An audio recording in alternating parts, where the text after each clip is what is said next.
الحمد لله نحمده ونستعينه ونستغفره ونؤمن به ونتوكل عليه ونعوذ بالله من شرور أنفسنا ومن سيئات أعمالنا من يهده الله فلا مضل له ومن يضلله فلا هادي له ونشهد أن لا إله إلا الله وحده لا شريك له لا ضد له ولا ند له لا مثل له ولا مثال له ونشهد أن سيدنا وسندنا ونبينا ومولانا محمدا عبده ورسوله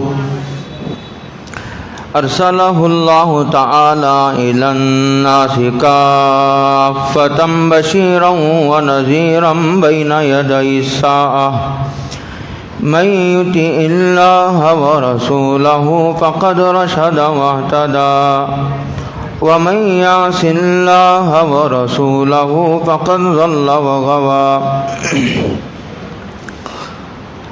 أعوذ بالله من الشيطان الرجيم بسم الله الرحمن الرحيم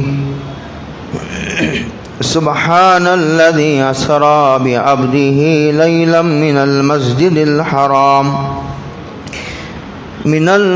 الحرام إلى المسجد الأقصى الذي باركنا حوله لنريه من آياتنا إنه هو السميع البصير وقال تعالى وضربت عليهم الذلة والمسكنة أينما ثقفوا إلا بحبل من الله وحبل من الناس وباءوا بغضب من الله ذلك بأنهم كانوا يكفرون بآيات الله ويقتلون النبيين بغير الحق ذلك بما عصوا وكانوا يعتدون صدق اللہ مولانا العظیم۔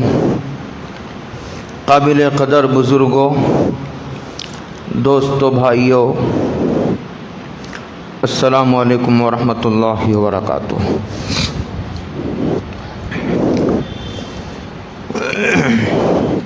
دنیا میں بے شمار قومیں بستی ہیں، لیکن سب سے قدیم ترین قوم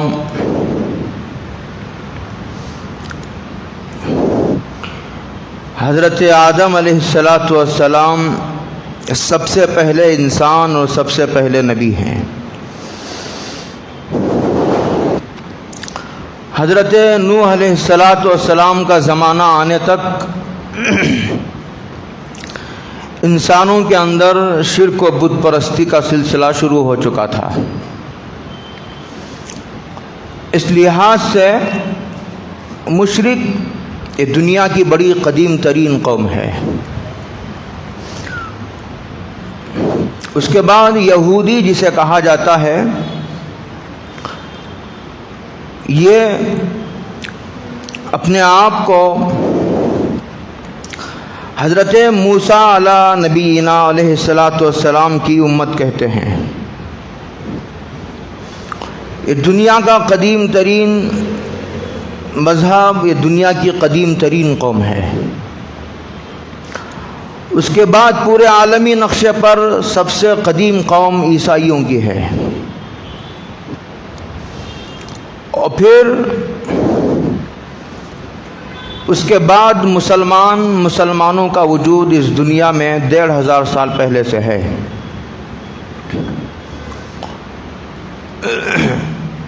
اگر ان سے موازنہ کیا جائے، جن کو یہودی عیسائی کہا جاتا ہے، تو مسلمانوں کی تاریخ بہت قریب ہے، بہت زیادہ لمبی نہیں ہے۔ انگریزی میں یہودیوں کو جیو کہا جاتا ہے. یہ نام ان کو عیسائیوں نے دیا تھا اور اس کا ترجمہ یہ آتا ہے لغت میں، ڈکشنری میں، سود خور قوم، حرام خور قوم.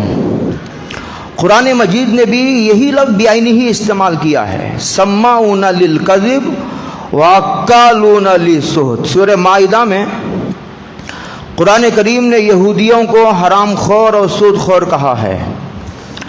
عیسائیوں نے ان کو یہ نام رکھا تھا اور یہ دنیا کی سب سے حرام خور اور سود خور قوم ہے. پوری دنیا میں جو ایک بینکنگ سسٹم ہے، سود کی لعنتوں میں سب سے پہلے گرفتار کرنے والی یہی قوم ہے. یہ دنیا کی دل دادہ قوم ہے اور مال کمانے میں سب سے زیادہ دنیا میں دلچسپی رکھنے والی قوم یہ یہودیوں کی ہے. اسی کے ساتھ ساتھ جتنی زیادہ ان کو مال کمانے سے دلچسپی ہے، وہیں پر یہ دنیا کی بخیل ترین قوم بھی ہے. قرآن کریم نے ان کے بخل کو بھی جگہ جگہ واضح کیا ہے. مالدار ہونے کے باوجود یہ اپنے آپ کو غریب، فقیر اور یہ اپنے آپ کو تنگ دست اور کنگال ظاہر کرتی ہے جہاں پیسہ خرچ کرنے کا نمبر آتا ہے. ابھی قرآن کریم کی تصریحات سے یہ بھی معلوم ہوتا ہے کہ یہ قوم دنیا کی بزدل ترین قوم ہے. قرآن کریم کی وضاحت اور صراحت سے یہ بات بہت اچھی طرح معلوم ہوتی ہے کہ اس کو جینے کی بڑی آس ہے، جینے کی بڑی تمنا ہے ان کو. قرآن کریم نے پہلے پارے میں، اور یہ عجیب و غریب بات ہے، قرآن مجید میں دنیا کی مختلف قوموں کا ذکر ہے، لیکن جتنا ذکر قرآن مجید میں یہودیوں کا ہے اتنا کسی قوم کا نہیں ہے. ہر پارے میں تقریباً الف لام میم سے شروع ہوتا ہے تو تقریباً ہر پارے میں کسی نہ کسی ان کی برائی، شرارت، ان کی غداری، ان کی بغاوت اور ان کی جو ہے وہ بدباطنی، ان کی چالاکی، ان کی چاپلوسی، ان کی مکاری، ان کی سود خوری، ان کی جاسوسی اور انبیاء کے ساتھ انہوں نے جو ناروا سلوک کیا اس کا ذکر، مسلمانوں کو، اسلام کو جو ٹھیس پہنچایا اس کا ذکر، حضرت موسیٰ و ہارون کو جو دل دکھایا انہوں نے اس کا ذکر. پوری تاریخ سے قرآن کریم یہودیوں کی بھری پڑی. ایک زمانے میں جب بہت پہلے کی بات ہے، جب میں اول یا دوم کا طالب علم تھا، 20-22 سال پہلے کی بات ہے، کہ قرآن مجید میں حدیث میں حضرت رسول اللہ صلی اللہ علیہ وسلم کہتے ہیں کہ یہود و نصارہ کی مخالفت کرو. ہم سوچتے تھے کہ کیا مخالفت کریں، ہم یہودیوں کو ہی نہیں جانتے، عیسائیوں کو ہی نہیں جانتے، مخالفت کس چیز میں کریں. لیکن جیسے جیسے ہم لوگ آگے بڑھتے گئے، قرآن پڑھا، حدیث، اس لیے کہ 2-4 سال کے بعد ہی قرآن پڑھایا جاتا ہے. پہلے تو گرامر پڑھایا جاتا ہے قرآن مدارس میں، عربی پڑھنے، سمجھنے، لکھنے کی صلاحیت پیدا کی جاتی ہے. اس کے بہت بعد میں قرآن مجید ہاتھ میں دیا جاتا ہے، حدیث شریفہ کو پڑھایا سمجھایا جاتا ہے. پورا قرآن کریم بھرا پڑا ہے یہودیوں کی تاریخ سے. اب سمجھ میں آتا ہے کہ حضور نے کیا فرمایا تھا، جو فرمایا تھا سچ فرمایا تھا کہ یہود و نصارہ کی مخالفت کرو. کن کن باتوں میں مخالفت کرو؟ قرآن پڑھ لو، سمجھ میں آ جائے گا کہ یہودیوں کے کن باتوں میں مخالفت کرنا چاہیے.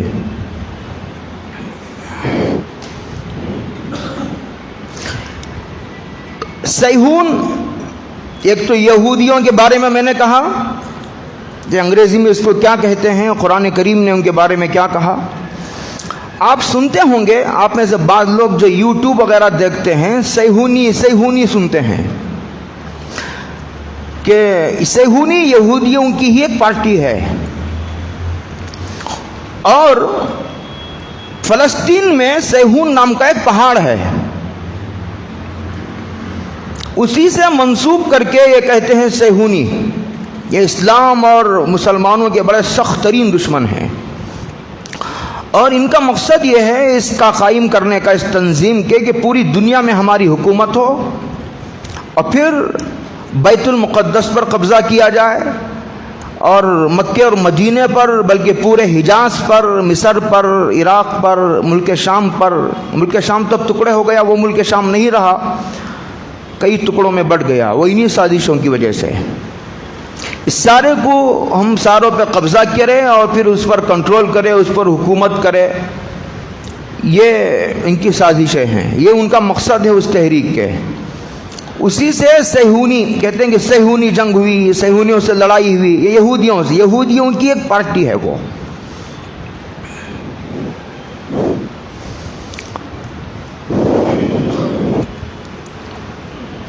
یہ قوم دنیا کی قدیم ترین قوم ہونے کے باوجود پوری دنیا کے نقشے پر ان کا پہلے بھی کوئی ملک نہیں تھا، آج بھی ان کا کوئی ملک نہیں ہے، اور جو اسرائیل کہا جاتا ہے یہ ان کا ملک نہیں ہے، انہوں نے دوسروں کے گھر میں جا کر زبردستی قبضہ کیا ہے۔ جیسے ایک آدمی کسی کے گھر میں چلا جائے اور زبردستی قبضہ کر لے تو اسے کہیں گے چور، اسے کہیں گے ڈاکو، اسے نہیں کہیں گے نا میرے گھر میں کوئی آ کر بیٹھ جائے، میرے بیوی بچوں کو مار کر باہر نکال دے، انہیں قتل کر دے، اور پھر کہے کہ یہ میرا گھر ہے، اس کا گھر تو نہیں بن جاتا۔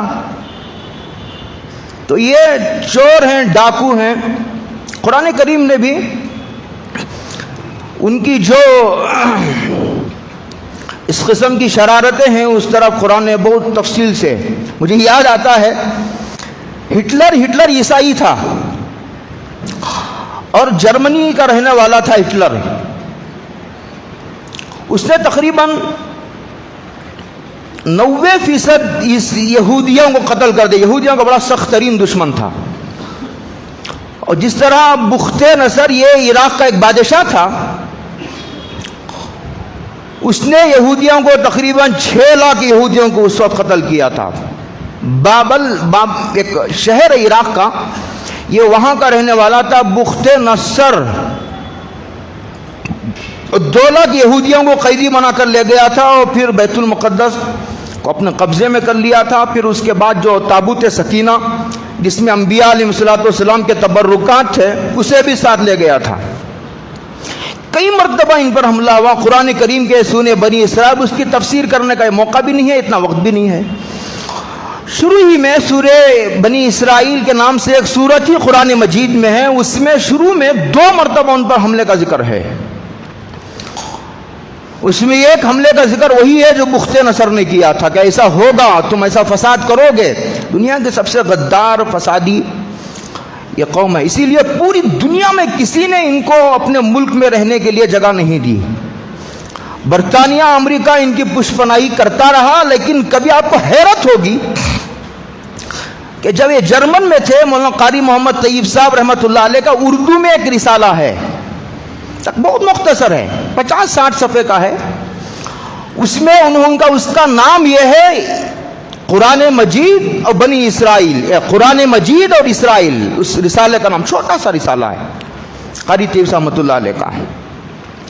انہوں نے اس میں اخبارات کے بعض کٹنگ کے حوالے سے نقل کیا کہ جرمن میں ان کو اتنا حقیر سمجھا جاتا تھا کہ بعض علاقوں میں یہودیوں کی داخلے پر پابندی تھی، بعض ہوٹلوں کے باہر لکھا ہوا ہوتا تھا کہ ان ہوٹلوں میں یہودیوں کا داخلہ ممنوع ہے۔ ان کو اتنا ذلیل سمجھا جاتا تھا۔ میں کہہ رہا تھا کہ ہٹلر کا وہ جملہ جو کتابوں میں لکھا ہوا ہے، جب اس نے یہودیوں کو قتل کرنا شروع کیا، تقریباً 90% اس کا دعویٰ ہے ہٹلر کا، بڑا ظالم سمجھا جاتا تھا۔ 90% یہودیوں کو دنیا سے انہیں اس نے ختم کیا۔ دنیا نے اس کو بڑا تانا دیا، اس کی ملامت کی، مذمت کی کہ بڑا ظالم ہے، جابر ہے، بڑا سخت دل ہے، بڑا خونریز ہے، بڑا خونی ہے۔ تو یہ مسلسل جب چاروں طرف سے آوازیں آنے لگی تو اس نے 10% یہودیوں کو زندہ چھوڑ دیا اور یہ کہا کہ تمہیں پتہ چاہیے، تمہیں یہ معلوم ہونے کے لیے کہ ہٹلر نے کیوں قتل کیا یہودیوں کو، یہ 10% یہودیوں کو زندہ چھوڑتا ہوں، تمہیں پتہ چلے گا کہ ہٹلر کا فیصلہ کتنا صحیح تھا۔ اس کا یہ تاریخی جملہ ہے، اور آج اب تاریخ کے نقشے میں دیکھیے تو یہ بالکل 100% اس کا جملہ صحیح صادق آتا ہے۔ کاش اس کے ایک ایک فرد کو پکڑ کر قتل کر دیا جاتا تو کتنا اچھا ہوتا، دنیا سے فساد ہی ختم ہو جاتا۔ تو بڑی قدیم ترین قوم، بہت مسلسل تسلسل کے ساتھ بغیر کسی تفصیل میں گئے ہوئے، بہت تفصیلات ہیں اس میں خلاصہ نقل کر رہا ہوں۔ قدیم ترین قوم ہونے کے باوجود پوری دنیا میں ان کا اسرائیل نام سے کوئی، پہلے بھی ان کی کوئی حکومت نہیں تھی، آج بھی ان کی کوئی حکومت نہیں ہے۔ یہ جو کچھ حکومت اسرائیل کی ہے یہ فلسطین ہی کا حصہ ہے۔ اب یہ کیسے ہوا؟ انہوں نے زمین بیچی یا پھر وہاں انہوں نے درخواست کر کے پناہ لی، برطانیہ، امریکہ۔ اب یہ خلافت عثمانیہ جو ترکی میں حکومت تھی کئی سو سال تک، 600-700 سال تک، ایک سازش کے تحت اسے ختم کیا گیا، اور اس سے پہلے زمین مانگی گئی عبدالحمید ثانی سے جو ترکی کا بادشاہ تھا، اس نے زمین دینے سے انکار کیا۔ تو پھر برطانیہ میں ایک میٹنگ ہوئی، اس میں اس نے یہودیوں کو وعدہ کیا کہ ہم تمہیں ایک تمہارا ملک بنا کر، شہر بنا کر کے تمہاری حکومت بنا کے دیتے ہیں۔ اور پھر ادھر سے شریف مکہ نے غداری کی، ادھر مصر سے محمد نے غداری کی، جس کے نتیجے میں خلافت عثمانیہ کو گرا دیا گیا۔ یہی ان کا سلسلہ۔ برطانیہ اب تو امریکہ کو سپر پاور طاقت مانا جاتا ہے، اس سے پہلے برطانیہ کو سپر پاور طاقت کے طور پر تسلیم کیا جاتا تھا، جنہوں نے ہندوستان میں حکومت کی۔ ہندوستان آزاد ہوا 1947 میں، اور اسرائیلی حکومت بنی ہے 1948 میں۔ 1948 میں حکومت بنی، باقاعدہ حکومت کا اعلان کیا گیا۔ پھر اس کے بعد بڑھتے بڑھتے پورا تقریباً حصہ انہوں نے قبضہ کر لیا۔ یہ غزہ ہے، غزہ پٹی جسے آپ سنتے ہیں نا یوٹیوب میں، غزہ اتنا ہی حصہ مسلمانوں کی جو ہے وہ قبضے میں تھا، چھین کر پوری ان کو بھگاتے اتنا حصہ۔ مشہور ہے کہ دنیا کی سب سے بڑی جیل وہ غزہ ہے، ایک جیل میں رہنے کی طرح وہ لوگ رہ رہے تھے۔ یہ سراسر ظلم تھا۔ یہ یہودیوں کی مختصر تاریخ تھی جو میں آپ کو ذکر کر رہا ہوں۔ قرآن مجید نے ایک عجیب حقیقت سے پردہ اٹھایا ہے۔ قرآن مجید میں کئی جگہ کہا کہ جب انہوں نے اللہ تعالیٰ کی آیتوں کا انکار کیا اور پھر انبیاء علیہم السلام تک کا قتل کیا انہوں نے کئی انبیاء کو۔ بعض تفسیری روایتوں میں آتا ہے کہ ایک ایک دن میں 70 انبیاء کو انہوں نے قتل کیا۔ مسلمانوں کو قتل کرتے ہیں، عام انسانوں کو اور بچوں کو، عورتوں کو اور بے کو قتل کرتے ہیں، تو تعجب کرنے کی بات نہیں ہے۔ انبیاء جیسی مقدس ذوات کو انہوں نے قتل کیا۔ اب جب ان کو قتل کیا تو پھر عام انسانوں کو تو وہ کیا چھوڑیں گے؟ اتنے سخت دل، اتنے جو ہے وہ بے ایمان ہیں۔ یہ کہتے ہیں اس کی سزا میں قرآن کریم نے کہا ضربت علیہم الذلۃ والمسکنہ، ہم تم پر ذلت اور مسکنت کو جو ہے وہ ذلت و مسکنت کا ٹھپا تم پر لگا دیتے ہیں۔ اسی آیت کو لے کر حضرت نے وہ کتاب لکھی ہے مولانا قاری طیب صاحب نے، اور یہ ثابت کیا ہے کہ یہودیوں کی جو حکومت ہے وہ ان کی اپنی حکومت نے، دوسروں کے گھر میں جا کر زبردستی اس پر قبضہ جمانا ہے، یہ چوری ہے، یہ ڈاکہ ہے، یہ ناجائز قبضہ ہے، اسے کوئی عزت کا کام نہیں کہتے۔ کسی کے گھر میں جا کر بیٹھ جانا اور یہ کہنا کہ میری حکومت ہے، کوئی عزت کا کام تو نہیں، یہ ذلت ہے۔ اور پھر پوری دنیا میں ان کے پروڈکٹس اور ان کے بنائی ہوئی چیزیں بکتی ہیں، بلکہ پوری دنیا سے کہ تقریباً ہر ملک سے ان کے اگریمنٹس ہیں۔ بڑے افسوس کے ساتھ مجھے کہنا پڑتا ہے کہ یہ جو 57 ملک ہیں، اس میں تقریباً ہر ملک اس کی حکومت کو تسلیم کر چکا ہے، اسرائیل کے وجود کو تسلیم کر چکا ہے۔ ان کے اکنامکس کے حوالے سے کئی ان کے پیپرز پر اگریمنٹس ہیں، اس پر ان کے دستخط ہیں سب کے، اس کی وجہ سے یہ آگے پیچھے ہو رہے ہیں ساتھ دینے سے۔ امریکہ ان کا کھل کر ساتھ دے رہا ہے، بڑی بے غیرتی کی بات ہے کہ مسلمان 57 ملک ہیں، اور یہ بھی عجیب و غریب بات ہے تاریخ کی کہ وہ اتنی قدیم قوم ہونے کے باوجود دنیا میں ان کا اپنا کوئی ملک نہ تھا نہ ہے. اور پھر پورے دنیا میں آپ دیکھیں گے کہ یہودی پوری دنیا میں 2 کروڑ ہیں. یہ زیادہ سے زیادہ مقدار ہے، میکسیمم 2 کروڑ. دنیا کی سب سے اکثریت والی قوم دنیا کے نقشے پر وہ مسلمان ہیں، آپ کو یاد رہنی چاہیے. اسے آپ پہلے نمبر پر کہیے یا دوسرے نمبر پر کہیے، آپ زیادہ یوٹیوب دیکھتے ہیں اسی لیے فیصلہ لینے میں دھوکہ کھاتے ہیں. قرآن کچھ کہتا ہے، یوٹیوب کچھ کہتا ہے.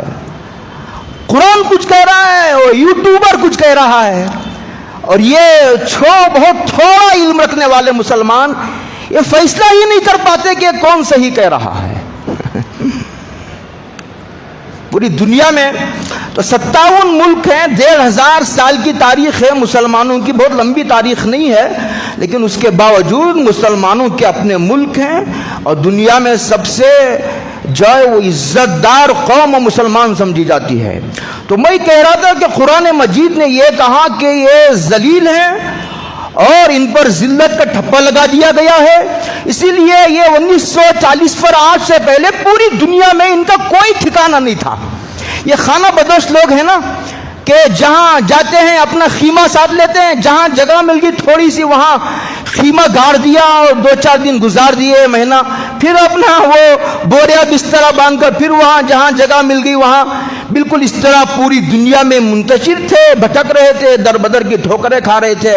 برطانیہ کی جو رحم و کرم پر اور پھر امریکہ وغیرہ کے رحم و کرم پر، فرانس کے رحم و کرم پر جو ہے اسرائیل کی اس بستی کو بسایا گیا.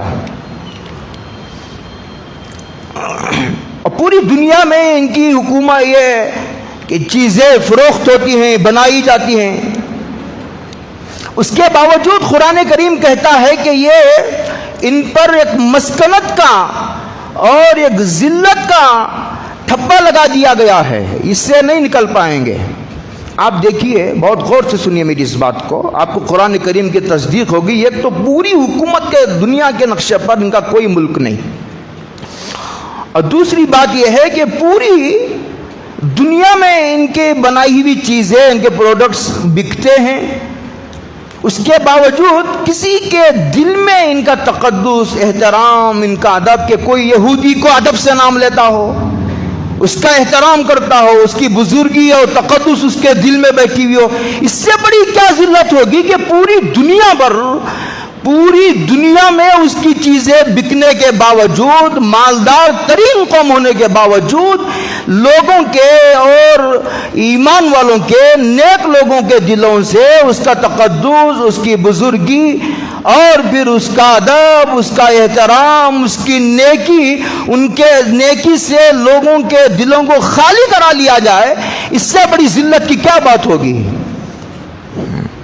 یہ ہے ذلت جس کو قرآن کریم نے کہا ضربت علیہم الذلۃ اینما ثقفوا الا بحبل من اللہ وحبل من الناس وباؤوا بغضب من اللہ.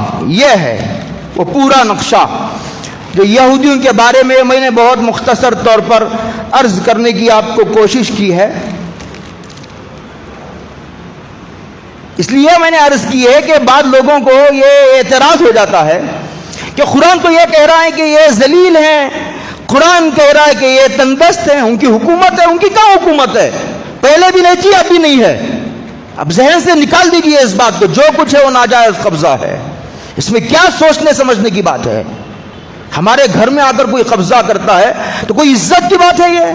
یہ ذلت کی بات ہے. قرآن کریم نے سچ کہا تھا جو کہا تھا. اور پھر ان کے اوپر جو مسکنت ہے، اس سے بڑی کیا مسکنت ہے کہ وہ باوجود مالدار ہونے کے اپنے آپ کو غریب بتاتے ہیں، کنگال بتاتے ہیں. اور پھر لوگوں کے دلوں سے ان کا جو ایک تقدس ہے وہ اپنی پہچان ابھی بھی نہیں بنا سکے، دوسروں کے بل بوتے پر جی رہے ہیں. امریکہ کے جس دن اپنا ہاتھ اٹھا لے تو اس دن ان کی موت یقینی ہے.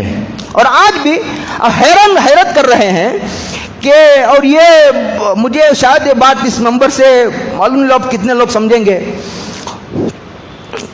حماس کے لوگوں نے جو حملہ کیا وہ تو ان کا حق تھا، مظلوم کو دفاع کرنے کا حق حاصل ہوتا ہے، بلکہ حضور نے فرمایا کہ اگر کوئی اپنے مال بچانے کے لیے حملہ کرتے ہوئے مر جائے وہ شہید ہے، اپنی جو ہے وہ عزت و آبرو کی حفاظت کے لیے بچاتے ہوئے اگر مر جائے تو وہ شہید ہے۔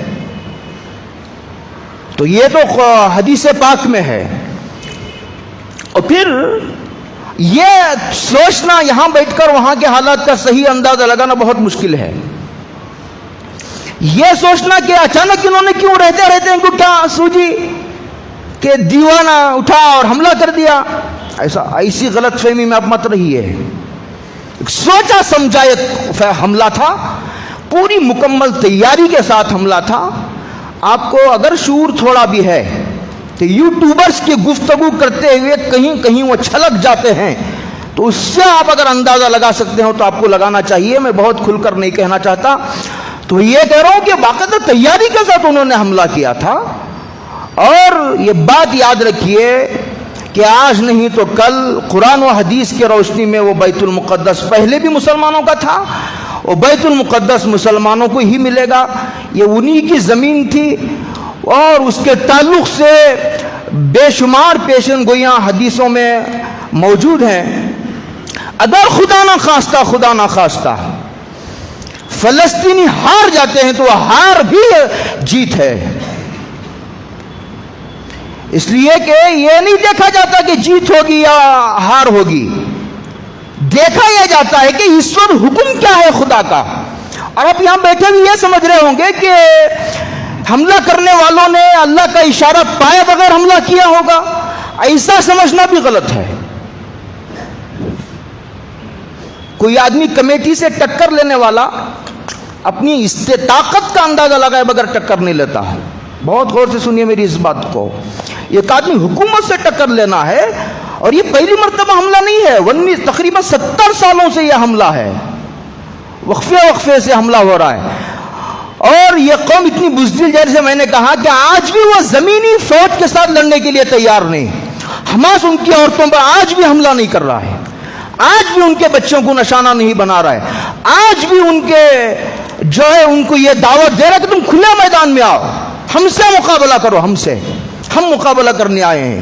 عورتوں کو نشانہ بنانا، بوڑھوں کو نشانہ بنانا، بچوں کو نشانہ بنانا، اسکولز کو، مسجدوں کو، ہاسپٹلز کو نشانہ بنانا، یہ اسلام کی تعلیمات نہیں ہے۔ ہمارے سے آنکھوں میں آنکھیں ڈال کر بات کرو، ہمارے سے لڑائی کرو، جیتتا کون ہے ہارتا کون ہے وہ تو بات کی بات ہے، لیکن تم آؤ زمین پر۔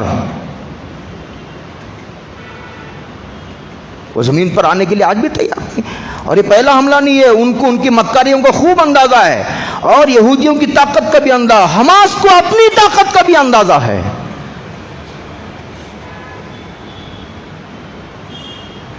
ہو سکتا ہے کہ انہی کے ہاتھ پر فتح ہو سکتا ہے کہ ان کی قربانیوں کے نتیجے میں جیسے کوئی قربانی دیتا اللہ تعالیٰ اس کا صلہ کسی آنے والی نسل کو دیتے ہیں۔ افغانستان میں یہی ہوا، ہزاروں لاکھوں لوگوں کا قبرستان ہے افغانستان۔ شروع ہوئی تھی یہ حضرت شیخ الہند سے، اس وقت جنگ ہے، آج اسلامی حکومت ہے۔ ان کا یہ دعویٰ ہے کہ اگر ہمیں موقع دیا جائے تو ہم بتائیں گے دنیا کو کہ اصلاح کی حکومت کیسے چلائی جاتی ہے۔ میں دوسری طرف نہیں جانا چاہتا، میں یہودیوں کی تاریخ عرض کر رہا ہوں قرآن و حدیث کی روشنی میں تاریخی روایت سے بالکل اوپر اٹھ کر کے، بالکل وہ باتیں جس میں دو رائے نہیں ہیں، بالکل قرآن و حدیث کی روشنی میں جو باتیں طے شدہ ہیں ویسی باتوں کو میں نے آپ کے سامنے نقل کیا ہے۔ اب ذرا تاریخ سن لیجئے، وقت بھی ہو گیا، پھر اگر موقع ملے گا تو دوسرا پہلو پھر ذکر کریں گے۔ میں نے شروع میں آیت کریمہ پڑھی تھی، بنی اسرائیل کی آیت کریمہ، اس کے شروع میں مسجد حرام و مسجد اقصی کا ذکر ہے۔ اس میں ایک لفظ آیا ہے، آپ کو معلوم ہونا چاہیے کہ بیت المقدس سے مسلمانوں کا کیا جذباتی تعلق ہے، کیوں مسلمان پوری دنیا میں رہ کر کے فلسطین کے فیور میں بات کرتا ہے، اور فلسطین سے اس کا مذہبی اور دل سے کیا تعلق ہے اس کا مسلمانوں کو بہت سا، اب تک میں نے باتیں ذکر کی ہیں اس کے تعلق سے بھی 10% مسلمان بھی تحقیق کی بات نہیں جانتے تھے، اور اب جو عرض کرنے جا رہا ہوں اس کے بارے میں بہت کم لوگ جانتے ہوں گے۔ قرآن کریم نے اس زمین کو، پورے ملک شام کو، فلسطین ملک شام ہی کا حصہ تھا، اب الگ الگ کر دیا گیا، ٹکڑے ہو گئے ملک شام کے، اب صرف سیریا باقی رہ گیا۔ سیریا جسے قرآن کریم ملک شام کہتا ہے، سیریا ہے، پورا ملک شام نہیں ہے، اب سیریا باقی رہ گئے، کئی ٹکڑے کر دیے ملک شام کے۔ اس کے بارے میں قرآن کریم کہتا بارکنا حولا، ہم نے اس کی اطراف جو ہے وہ برکتیں نازل کی ہیں، کہتے ہیں کہ وہ بڑا ہرا بھرا ملک ہے، سرسبز و شاداب ملک ہے، وہاں پانی کے چشمے اور نہریں بہتے ہیں، یہ تو پھلوں والا ملک ہے۔ وہ ظاہری برکتیں تو یہ، باطنی برکتیں کیا ہیں؟ کہتے ہیں کہ انبیاء کا قبلہ ہے وہ، یہ ایک دو انبیاء نہیں، سب سے پہلے دنیا میں جو اللہ کا گھر بنایا گیا وہ تو کعبۃ اللہ بنایا گیا۔ کعبہ جب حضرت آدم اور حوا کو زمین میں اتار دیا گیا تو جبریل کو بھیج کر اللہ تعالیٰ نے جو ہے وہ کعبے کی تعمیر کروائی حضرت آدم کے ذریعے سے۔ پھر اس کے بعد طوفان نوح میں سیلاب آنے کی وجہ سے اس کی بنیادیں منہدم ہو گئی تھی، دوبارہ حضرت ابراہیم علیہ السلام اور حضرت اسماعیل علیہ السلام باپ بیٹے نے مل کر کے کعبے کی اثر نو تعمیر کی تھی، اس کی بنیادیں تھی، مٹی نہیں تھی، اس پوری بنیادوں پر اس کو دوبارہ اٹھایا گیا تھا کعبۃ اللہ کو۔ حضرت ابو ذر غفاری کی روایت سے معلوم ہوتا ہے، بخاری مسلم کی روایت ہے کہ ٹھیک کعبے کے تعمیر ہونے کے 40 سال بعد بیت المقدس کو حضرت ابراہیم نے بنایا تھا، دونوں کو حضرت ابراہیم علیہ السلام نے ہی بنایا ہے۔ بعد میں چل کر ان کے بیٹے اسحاق ہیں، آپ کو معلوم ہے حضرت ابراہیم کی 3 بیویاں ہیں، 2 مشہور ہیں، ایک لوگ ایک کو نہیں جانتے، ایک حضرت حاجرہ اور حضرت سارہ کو جانتے ہیں۔ حضرت حاجرہ کے پیٹ سے حضرت اسماعیل پیدا ہوئے، انہی کی نسل سے حضور نے جنم لیا، اور یہ ایک بیوی تھی جو بادشاہ کی بیٹی تھی حضرت سارہ، دوسری تھی حضرت سارہ، حضرت حاجرہ ہی حضرت اسی سے وہی صاحبزادی تھی۔ یہ ایک حضرت سارہ ہیں، ان کے پیٹ سے پیدا ہوئے حضرت اسحاق، ان کے پیٹ سے پیدا ان کے پھر پیدا ہوئے حضرت یعقوب، یہ ابراہیم علیہ السلام کی نسل سے ہیں۔ تو پہلے کعبے کی تعمیر ہوئی، اس کے بعد ٹھیک 40 سال بعد بیت المقدس کی تعمیر کی گئی، گویا یہ پوری دنیا کی دوسری مسجد ہے، یہ انبیاء کا قبلہ ہے۔ اسی لیے مسلمان بھی اسے کبھی وہ کی مقدس جگہ، یہودی بھی اسے مقدس جگہ مانتے ہیں، اس لیے کہ حضرت ابراہیم علیہ السلام کی شخصیت ایک متفق علیہ شخصیت ہے۔ پھر معراج کو جب حضرت گئے، حضرت رسول اللہ صلی اللہ علیہ وسلم، تو اس وقت حضور مکے میں تھے، ام ہانی کے گھر میں آرام کر رہے تھے، حضرت جبریل آئے اور چھت پر سے حضرت حضور کو اٹھایا تھا۔ دروازے سے جانے کی بات بہت غلط ہے، لوگوں میں مشہور ہے کہ حضور دروازے سے گئے اور معراج کا سفر مکمل ہو کر آنے تک وہ دروازے کی کنڈی ہل رہی تھی، وہ سب باتیں ایسی ہیں، بے تحقیق باتیں۔ حضور ام ہانی کے گھر میں آرام کر رہے تھے اور تو حضرت جبریل نے حضور کو چھت سے اٹھایا تھا، وہاں سے بیت المقدس لے کر گئے، بیت المقدس کو سب سے پہلے وہیں سے معراج ہوئی تھی۔ مکے سے بیت المقدس تک کے سفر کو اسراء کہتے ہیں۔ بیت المقدس سے آسمانوں تک جہاں تک اللہ کو منظور تھا، جنت کی سیر ہوئی، دوزخ کی سیر ہوئی، حضور نے جنت کو انسر کی آنکھوں سے دیکھا، دوزخ کو دیکھا، اللہ کو دیکھا۔ جمہور کی رائے یہی ہے کہ حضور نے انسر کی آنکھوں سے خدا کو دیکھا، تو اس کو معراج کہتے ہیں، وہ بیت المقدس سے بھی تھی۔ یہ جو آپ دیکھتے ہیں ایک سنہرے رنگ کا ایک گنبد دیکھتے ہیں جس کو قبۃ صخرا کہتے ہیں، عربی میں قبہ کہتے ہیں گنبد کو، اس کے اوپر سونے کا کام ہے، اسی لیے سنہرا نظر آتا ہے، قبۃ صخرا۔ یہ جو بیت المقدس ہے وہاں کئی عمارتیں ہیں، بیت المقدس ہے، ہیکل سلیمانی ہے، پھر اس کے بعد جو ہے یہ قبۃ صخرا ہے، کئی چیزیں مل کر وہ پورے کا پورا بیت المقدس ہے۔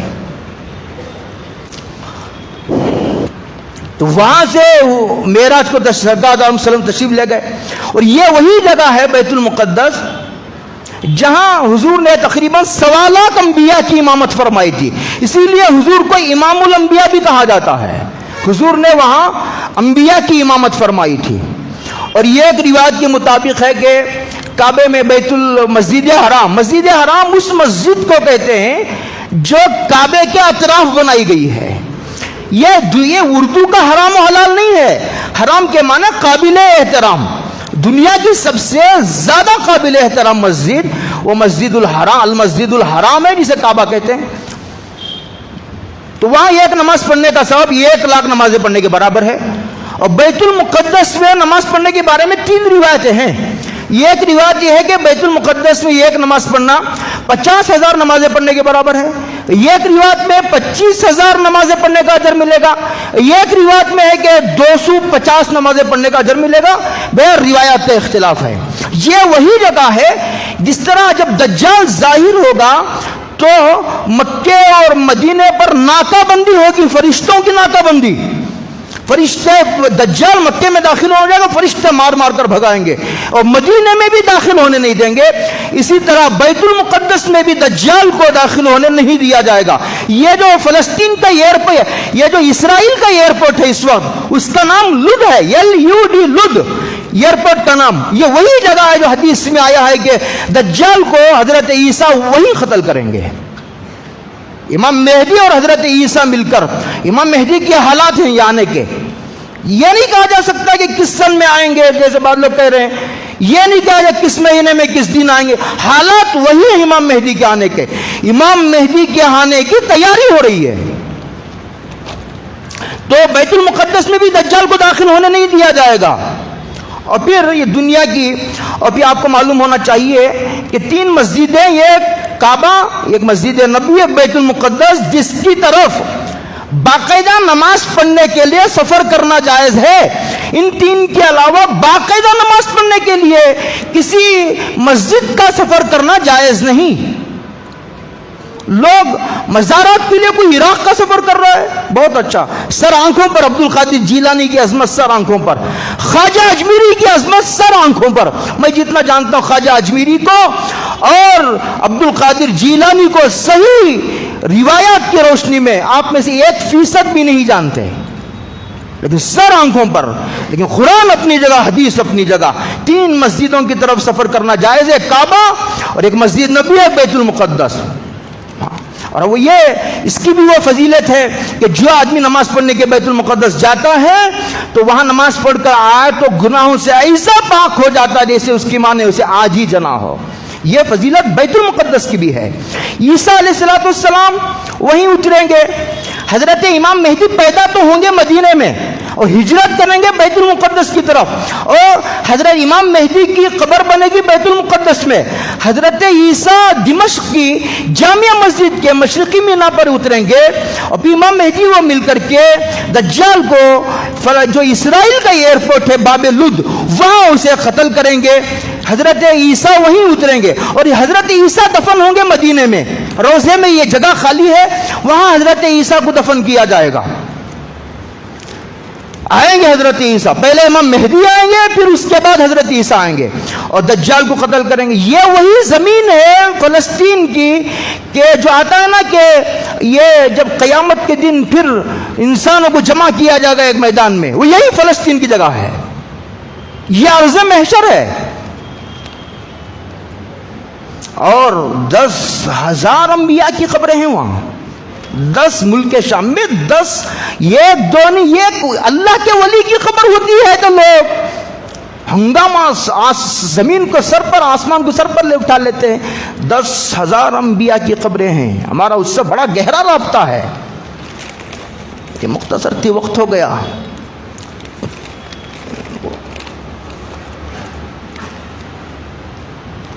انشاءاللہ پھر بقیہ باتیں اگر مناسب سمجھی گئے تو پھر عرض کریں گے. یہ پوری مختصر تاریخیں آپ کے ذہنوں میں رہنی چاہیے کہ بیت المقدس کیا، فلسطین کیا، ملک شام کیا، عیسیٰ کیا، مہدی کیا، اور کیا ہوگا؟ پہلے میں نے یہودیوں کی جو تاریخ خاص طور سے قرآن و حدیث کی روشنی میں ذکر کی ہے وہ ایک متفق علیہ تاریخ ہے، اس میں کسی کا اختلاف نہیں۔ جتنی میں نے پڑھ کر کے ان باتوں کو میں نے کوٹ کیا ہے جس میں کسی کا اختلاف نہیں، یہودیوں کی وہی تاریخ میں نے سنائی ہے۔ یہ مختصر باتیں تھی۔ آخر میں ہماری ذمہ داری یہ ہے کہ ہم اس وقت کچھ کر نہیں سکتے ہیں عوامی سطح پر، حکومتیں کچھ کر سکتی ہیں، لیکن حکومتوں کا حال تو آپ کو معلوم ہے۔ ہندوستان کی حکومت کے بارے میں کیا کہا جائے، جبکہ مسلم ممالک خاموش ہیں، مجرمانہ خاموشی، ان کے اپنے مفادات بھی ہیں۔ ترکی کے اپنے مفادات ہیں، ترکی بھی خاموش ہے، پاکستان وہ بھی خاموش ہے، جبکہ کیا کہتے ہیں اس کو، ہاں ایٹمی طاقت کا سب سے بڑا مالک ہے۔ ایک مجرمانہ خاموشی ہے۔ لیکن اب ہم زیادہ سے زیادہ اتنا کر سکتے ہیں اس وقت کہ ہم دعا کر سکتے ہیں ان کے لیے، اور یہ ہمارا حق ہے، ہمارے اوپر ان کا حق ہے کہ ان مظلوم مسلمانوں کے لیے ہم دعا کریں۔ اور یہ ان کی زمین ہے، یہ ان پر ناجائز قبضہ ہے، ان کا لڑنا کوئی یہ نہیں تھا، یہ جو ہے حق بجانب ہیں۔ آپ شبہ میں نہیں رہنا چاہیے آپ کو، اور پھر قرآن کریم کی تصریحات کے تعلق سے شک میں مبتلا ہونے کی ضرورت نہیں ہے۔ ان کے لیے دل سے دعا کرنی چاہیے، اور پھر یہودیوں کے لیے بد دعا کرنی چاہیے کہ اللہ تعالیٰ ان کے ناپاک وجود سے زمین کو پاک کرے، اور اللہ تعالیٰ ان کو برباد کرے، تباہ کرے، اللہ تعالیٰ ان پر لعنت نازل فرمائے، اور اللہ تعالیٰ جائے ان کے گھروں کو تباہ کر دے، اور جنہوں نے عورتوں پر اور بچوں پر، بوڑھوں پر ظلم کیا ہے، مسجدوں کو اور عبادت خانوں کو انہوں نے ڈھایا ہے، اللہ تعالیٰ ان کو دنیا میں اس کی عبرتناک سزا عطا فرمائے۔ روزانہ پوری دنیا میں تقریباً فجر کی نماز میں ان کے لیے یہ بھی خود ایک کیسی اللہ کی لعنت کا اثر ہے کہ پوری دنیا میں جو ہے وہ ہر 5 نمازوں کے وقت میں اجتماعی، انفرادی، مکے میں، مدینے میں، کعبے میں ہزاروں، لاکھوں، کروڑوں کے انسان جو ہے وہ ان کے لیے بد دعا کر رہے ہیں۔ یہ اللہ کی لعنت کا اثر ہے۔ اس دنیا کی سب سے قدیم ترین قوم ہونے کے باوجود آج تک وہ دنیا کی کسی قوم کے دلوں میں عزت کی جگہ نہیں بنا سکی۔ یہ اللہ کی لعنت کا اثر ہے۔ انسان اگر کسی پر لعنت کرے تو اسے دھویا جا سکتا، آسمانوں سے نازل ہونے والے لعنتوں کے اثر کو کوئی آدمی اسے اپنی حکومت کے پردے سے میں چھپا نہیں سکتا، اپنے مالداری کے پردے میں چھپا نہیں سکتا، کوئی آدمی اپنے طاقت کے بل بوتے پر اسے لوگوں کے ذہنوں سے مٹا نہیں سکتا۔ اللہ تعالیٰ اس سے عبرت حاصل کرنی چاہیے۔ اللہ تعالیٰ ہم سب کو عمل کی توفیق عطا فرمائے۔